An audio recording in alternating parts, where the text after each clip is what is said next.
வணக்கம். 2023 7ஆம் வகுப்பு 3ஆம் பருவ வினாவிடை பார்த்துட்ருக்கோம்.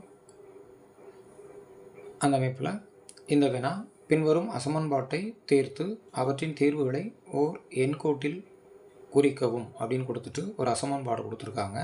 அசமன்பாடுங்கிறது எப்படி அப்படின்னா, இந்த சிறியது பெரியது அடையாளத்தோட ஒரு அமைப்பு இருந்ததுன்னா அது அசமன்பாடு அப்படின்னு எடுத்துக்கொள்கிறோம். அந்த சிறியது பெரியது அடையாளத்தோட கீழே ஒரு சிறிய கோடும் வரையப்பட்டிருந்தால் சிறியது மற்றும் சமம் அப்படிங்கிற மாதிரி இருக்கணும்.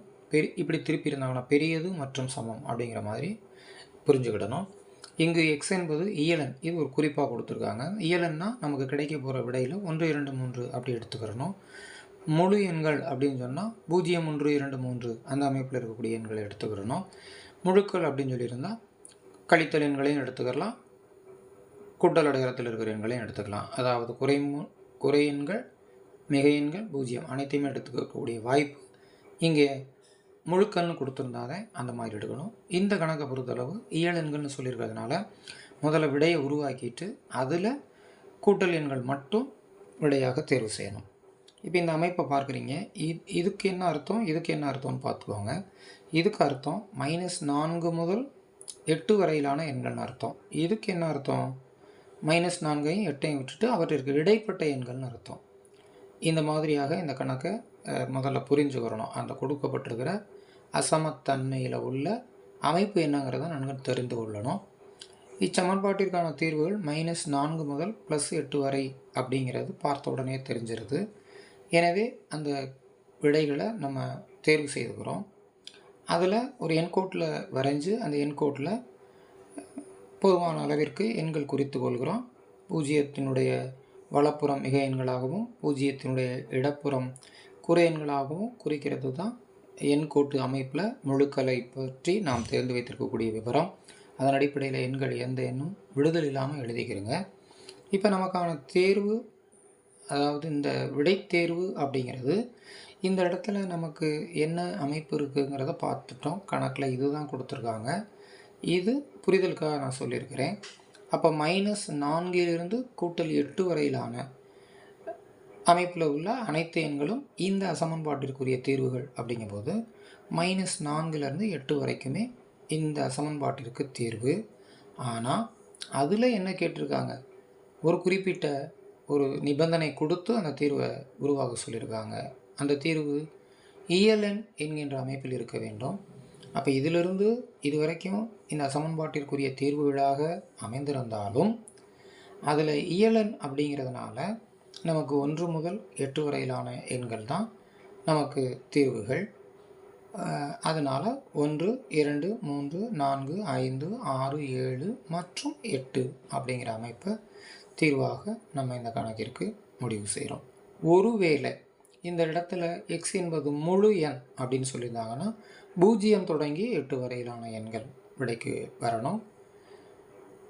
ஒருவேளை இந்த கணக்கு எக்ஸ் என்பது ஒரு முழுவை குறிக்கும், முழுக்களை குறிக்கும் அப்படின்னு சொல்லியிருந்தாங்கன்னா, எக்ஸ் என்பது முழுக்களில் அமைந்த எண் மதிப்பு அப்படின்னு சொல்லியிருந்தாங்கன்னா நம்ம தேர்வு செய்திருக்கக்கூடிய அனைத்தையுமே விடையாக சொல்லணும். ஆனால் இந்த கணக்கில் இயல் என்பது தான் இதனுடைய தீர்வாக இருக்க வேண்டும் அப்படின்னு சொல்லியிருந்ததுனால -4 முதல் +8 வரையிலான அந்த எண் மதிப்புகளில் இயலன் மதிப்புகளான 1 2 3 4 5 6 7 மற்றும் 8 விடையாக தேர்வு செய்கிறோங்கிறத தெரிந்து கொள்ளுங்கள். வாழ்த்துகள். அடுத்த வினா, அறிவியல் தேர்வில் 14 மாணவர்களின் மதிப்பெண்கள் கீழே கொடுக்கப்பட்டுள்ளன. அவை இந்த எண்களை அப்படியே ஒரு முறை வாட்சி பார்த்துக்கிடுங்க. இதில் மொத்தம் 3 வினாக்கள் கேட்கப்பட்டிருக்கிறது. உள் வினாக்களாக சராசரி, அதிகபட்ச மதிப்பெண், அதிகபட்ச மதிப்பெண், குறைந்தபட்ச மதிப்பெண், இவற்றை காண்கன்னு சொல்லியிருக்காங்க. சராசரி அப்படின்னா கொடுக்கப்பட்ட அனைத்து எண்களினுடைய கூடுதல் செய்து அந்த கூடுதலை கொடுக்கப்பட்டிருக்கிற விவரங்களுடைய எண்ணிக்கையால் வகுக்கணும். அப்போ எண்கள் அனைத்தையும் கூடுதல் செய்கிறதுக்கு மேலே எழுதியிருக்கிறோம். கொடுக்கப்பட்ட எண்களினுடைய எண்ணிக்கை 14. இப்போ எல்லா எண்களையும் எந்த எண்ணையும் விடுதல் செய்யாமல் எழுதி அவங்களில் கூட்டல் பிழை இல்லாமல் கூடுதல் செய்திடணும். அந்த கூடுதல் விடை 490ன்னு வந்திருக்கு. நீங்கள் எழுதி கூட்டி பார்த்துங்க, வரிசையாக எழுதி கூட்டுங்க. இப்படி 14 எண்கள் கொடுக்கும்போது கூட்டுறதுக்கு சிரமமாக இருக்குன்னா ஒரு 5 எண்களாக எடுத்து கூட்டுங்க. முதல்ல ஒரு 5 எண் எடுத்துக்கிடுங்க. அடுத்து ஒரு 5 எண் எடுத்துங்க. 10 எண்களினுடைய விடை இருக்கும். அதுக்கடுத்து ஒரு 4 எண்கள். இந்த 5 எண்களை கூட்டி பெற்ற விடையே இந்த 5 எண்களோடு கூட்டிய விடையோடு முதல்ல கூடுதல் செஞ்சுக்கோங்க. அப்போ 10 எண்களுக்கான கூடுதல் கிடச்சிரும். இதை தனியாக கூடுதல் செய்து அந்த வந்திருக்கிற விடையும் சேர்த்து கூட்டிட்டிங்கன்னா இந்த 14 எண்களுக்குமான கூடுதல் விடை கிடச்சிரும். இது மனதுக்குள்ளேயே கூட்ட முடியாது. அப்படி கூட்டினீங்கன்னா தவறு நேருவதற்கான வாய்ப்புகள் இருக்கிறது. ஆனால் அதுக்காக உட்காந்து 2 நம்பராக கூட்டி பார்த்துக்கிட்டு இருந்தீங்கனாலும் இது 3 மதிப்பெண்கள் வினாதேன், நேரத்தை அதிகப்படுத்திடக்கூடாது. அதனால் குறைந்தபட்சம் ஒரு 5 மதிப்பெண்கள் எடுத்து எழுதிட்டு, அதாவது 5 மதிப்புகளை கணக்கிலிருந்து விவரங்களை எடுத்து எழுதி கொண்டு கூடுதல் செஞ்சுருங்க. அடுத்து 5 எண்களை தனியாக எழுதி கூடுதல் செஞ்சுருங்க. இந்த வந்த 2 விடையும் கூட்டிட்டிங்கன்னா 10 எண்களுக்கான கூடுதல் நம்ம கையில் இருக்கும். மீண்டும் 4 எண்களை தனியாக எடுத்து கூட்டிட்டு அதில் வர விடையும் அந்த 10 எண்களுக்கு கூடுதல் செய்த விடையும் கூட்டி கிடைக்கிற விடையை இந்த 490/14.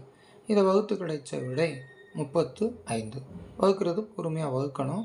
வழக்கமாக அந்த 490 எப்படி எழுதி அதை வகுக்கணுமோ அது மாதிரி தான் வகுக்கணும்.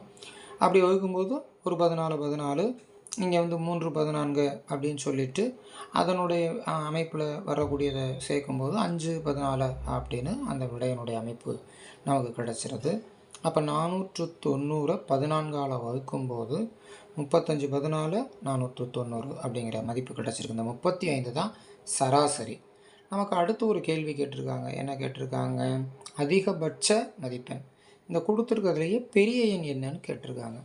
ஒவ்வொரு எண்ணாக நன்கு பார்த்து அதில் எது பெரிய நம்பராக வந்திருக்கோ அதுதான் நமக்கு கேட்கப்பட்ட கேள்வி. அப்போ இந்த 47 தான் இந்த விவரங்களில் பெரிய எண்ணளவாக இருக்கிறது. எனவே அதுவே அதிகபட்ச மதிப்பெண்.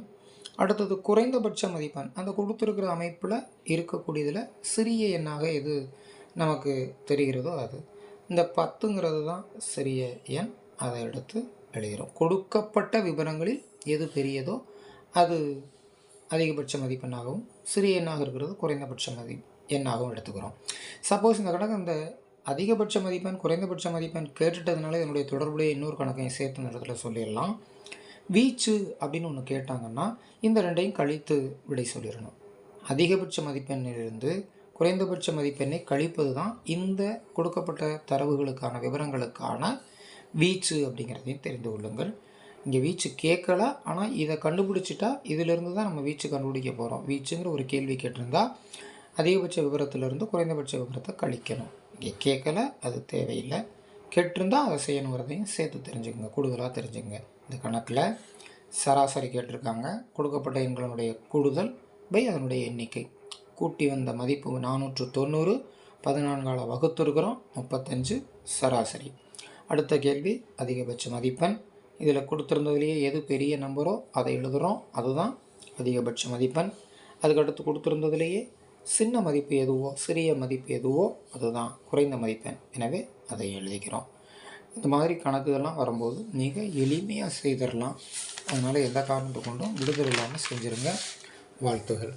அடுத்த கணக்கு பின்வரும் தரவுகளின் நடுநிலை அளவை. நடுநிலை அப்படிங்கிறது இடைநிலை அளவை தான் நடுநிலை அளவுன்னு சொல்கிறாங்க. காண்க அப்படின்னு கேட்டிருக்கு. இதே கணக்குகளில் ஏற்கனவே இந்த மாதிரியான வினாக்கள் வந்திருக்கு. அதை நான் சொல்லி கொடுத்துருக்கேன். அதே அமைப்பு தான் இங்கேயும் பயன்படுத்துகிறோம். கட்டாயமாக ஏறுவரிசை எழுதப்பட வேண்டிய கணக்கு. இடைநிலை அளவு அல்லது நடுநிலை அளவு அல்லது மைய மதிப்பு இப்படி எது கேட்டிருந்தாலும் நம்ம என்ன பண்ணிடணும் அப்படின்னா ஏறுவரிசையில் அமைக்கணும். அப்போ அந்த ஏறுவரிசையில் அமைக்கும்போது இருக்கிறதுலையே கொடுக்கப்பட்ட விவரங்களில் இருக்கிறதுலையே சிறிய மதிப்பில் தொடங்கி பெரிய மதிப்பு வரைக்கும் அதை அதிகரித்தே எழுத வேண்டும். அப்போ 5 7 10 கொடுத்துருக்கிற மதிப்பிலேருந்து நீங்கள் 5 எழுதி 5 6 7 8 எழுதிடக்கூடாது. கொடுத்துருக்கிற எண்களில் எது சிறிய எண், அதற்கடுத்த பெரிய எண், அதற்கடுத்த பெரிய எண் என்று கொடுக்கப்பட்டிருக்கிற மதிப்புகளில் இருக்கிற பெரிய எண் வரைக்கும் எழுதி முடிக்கணும். 5 7 10 12 14 19 23 26 இதில் எண்ணி பார்க்கணும். 1 2 3 4 5 6 7 8 உறுப்புகள் இரட்டைப்படை எண்ணிக்கையிலான உறுப்புகள் வந்தால் மைய மதிப்புங்கிறது நடுவில் இருக்கக்கூடிய 2 எண்களினுடைய சராசரியாக அமையும். இப்போ இந்த மைய மதிப்புங்கிறது எப்படி பார்க்கலாம்? இந்த ஓரத்தில் ஒரு எண், இந்த ஓரத்தில் ஒரு எண், அடுத்து இந்த ஓரத்தில் எண், இந்த இடத்துல ஒரு எண், அப்படி நீக்கி கொண்டே வரும்போது நடுவில் 2 இந்த பக்கம் ஒரு 3 உறுப்புகள், இப்புறம் ஒரு 3 உறுப்புகள்னால் நடுவில் அமைந்த 2 உறுப்புகள் நமக்கு வந்துடும். இப்போ 12ம் 14ம் அந்த 12ஐயும் 14ஐயும் கூட்டி 2ஆல் வகுக்கணும். நடுவில் அமைந்த 2 உறுப்புகளின் சராசரி அப்படின்னு நான் சொல்கிறேன்னா, நடுவில் இருக்கக்கூடிய 2 உறுப்புகளையும் கூடுதல் செய்து 2ஆல் வகுக்கணும். அப்போ 12ஐயும் 14ஐயும் கூட்டும்போது 26ன்னு வருது. அதை 2ஆல் வகுக்கிறோம். 2ஆல் தான் வகுக்கணும். 2 உறுப்புகள் தான் எடுக்கணும். எப்போ அந்த உறுப்புகளுடைய எண்ணிக்கை இரட்டைப்படை அமைப்பில் இருந்தால் மட்டும். அப்போ அந்த 12ஐயும் 14ஐயும் கூட்டும்போது 26, அதை 2ஆல் வகுக்கிறீங்க. அப்போ 13 இடைநிலை அளவாக செய்கிறோம். சார் அந்த 13 இதில் இல்லையே, இருக்கணுங்கிற அவசியம் இல்லைன்னு ஏற்கனவே சொல்லியிருக்கிறோம். அதனால் நடுநிலை அளவுங்கிறது 13 அப்படின்னு தெரிஞ்சுக்கிறேங்க. வாழ்த்துகள்.